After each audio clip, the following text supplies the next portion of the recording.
everyone, it is Miss Margette here. I'm going to be reading to you Hippo's River Cafe. This story has been written by Lindsay Camp and Peter Copeland. Okay, let's have a look at this story. Hippo's River Cafe. Cheetah loved telling jokes. They weren't very funny, but Hippopotamus thought they were. They made him snort and roar and bellow with laughter until tears spurted from his eyes. And every time Cheetah told him a new joke, Hippopotamus would splutter, "Oh, Cheetah, you are clever. I think that's your best joke yet." And Cheetah would agree, "Yes, Hippopotamus, I think you're right." Look at those tears. But one day, when Cheetah arrived at the shady tree, which was their favourite joke-telling place, Hippopotamus wasn't there. He was down by the river, looking thoughtful. "Hello, Hippopotamus," said Cheetah, bounding up. "Want to hear my new joke? What do you call..." And then we've got an ellipsis, ... "Do you think you could tell it to me later?" said Hippopotamus before Cheetah could finish. "I'm rather busy just now." Cheetah couldn't believe his ears. "Busy," he said. "Too busy to hear my new joke." "I'm making plans," said Hippopotamus. "Important plans." "What could possibly be more important than hearing my new joke?" asked Cheetah. Apologies about Kevin's barking there. Hippopotamus looked a bit shy. I'm planning to open a cafe," he said, "and I think this would be the perfect spot." And then we've got ... and an ellipsis again. Hippopotamus was getting excited just thinking about it. "I'll put the tables here and the kitchen over there, and all the animals will come in to eat my famous fruit salad and drink my delicious mango and banana cocktails. It will be very hard work, but you'll help me, won't you, Cheetah?" But when Hippopotamus looked around, Cheetah had vanished.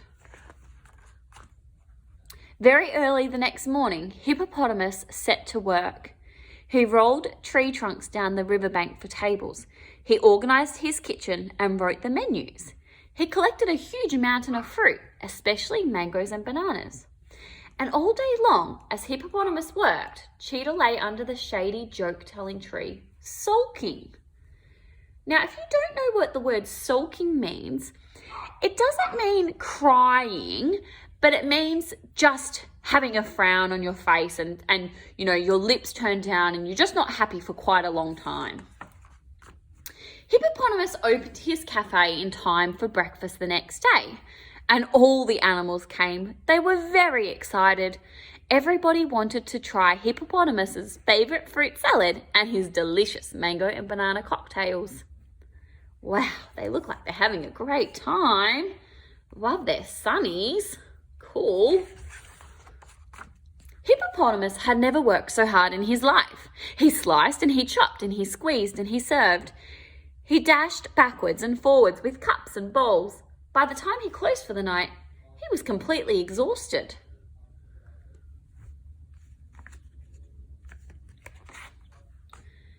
The next day was just the same, and the next and the next. By the end of the week, Hippopotamus wasn't just exhausted, he was thoroughly miserable and bad-tempered.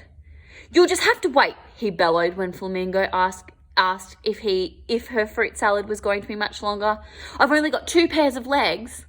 All the animals looked at each other, and some of the smaller ones crept away when Hippopotamus wasn't looking. That night, Hippopotamus lay on the riverbank and cried. Everything was going wrong. He was so proud of his cafe, but it was just too much work for one animal.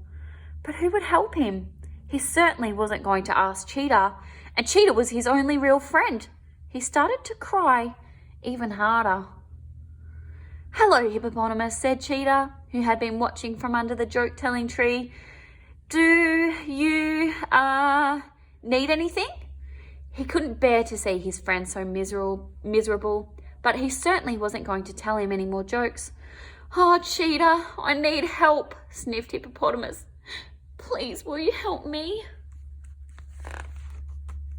"All right," said Cheetah happily. "I'll be the chef."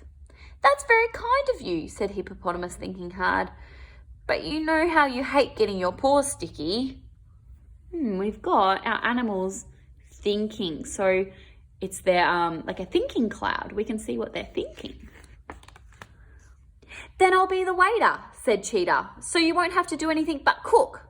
Said Hippopotamus, thinking even harder. Being a waiter would be rather boring for an intelligent animal like you. But then what can I do? Asked Cheetah.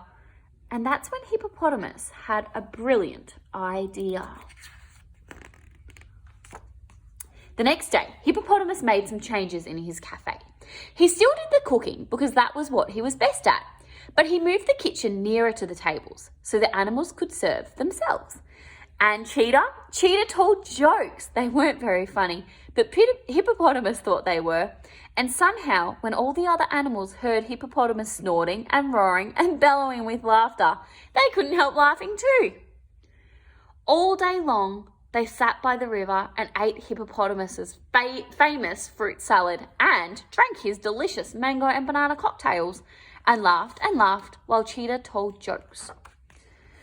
That night, after the cafe closed, Cheetah and Hippopotamus lay down together under the shady tree. Would you like to hear my new joke, Hippopotamus? Said Cheetah. Yes, please, Cheetah, said Hippopotamus. Well, I'm too sleepy to tell it now, yawned Cheetah. You'll just have to wait until our cafe opens tomorrow. And that's the end of the story. And a few little jokes here, which you can pause the video to read yourself. Okay, so I hope you enjoyed that story. Bye.